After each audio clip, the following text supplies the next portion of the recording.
Ayan mga Ka-Fan TV. Ayan mga Ka-Fan TV.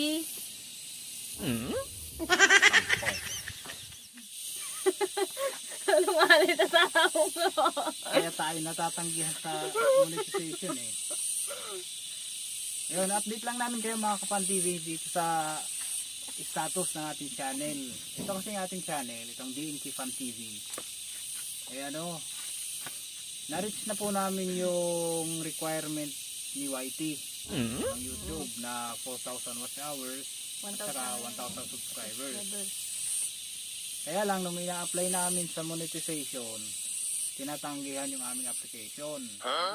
Yung lolo mo, ayaw kaming tanggapin sa monetization. Kami tanggapin kasi pangit daw kami. Ang reason, low value content daw.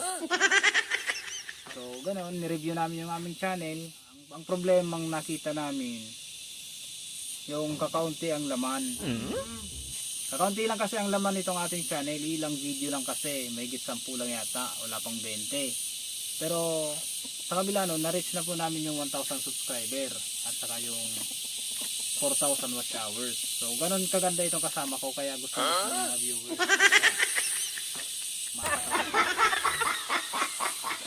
Sa kabila no, nakakaunti lang laman, naabot namin yung requirement ng YouTube. Masyado itong tamad gumawa ng video eh. Na kaya ito, Sa totoo lang guys. nagbibisi-bisihan lang to kasi kaya tamad gumawa ng video. Hindi guys, masyado lang kami naging busy. Mga gawain sa buhay. Ayan, kaya minsan hindi lang kami nakakapag-post ng video. Busy. Gusto mo patay. Yan. Minsan lang kami makagawa ng video. Pero guys, pala ka na ikaw na magsalita. Kasi lalo pag hindi pa monetize yung channel, minsan pagka tinatamad din talagang gumawa ng video. So yan ang nangyari.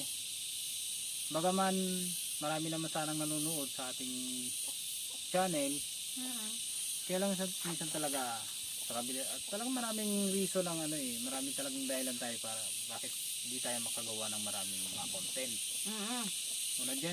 Unang-una na dyan yung pag-iisip ng content. Alam niyo pa kasi mga Ka-Fan TV, Hindi lang basta-basta ang paggawa ng video. isa sa mga struggle na nararanasan ng mga YouTuber, yung pag-iisip ng content. Isa yung pinakamahirap na parte ng pagbablog.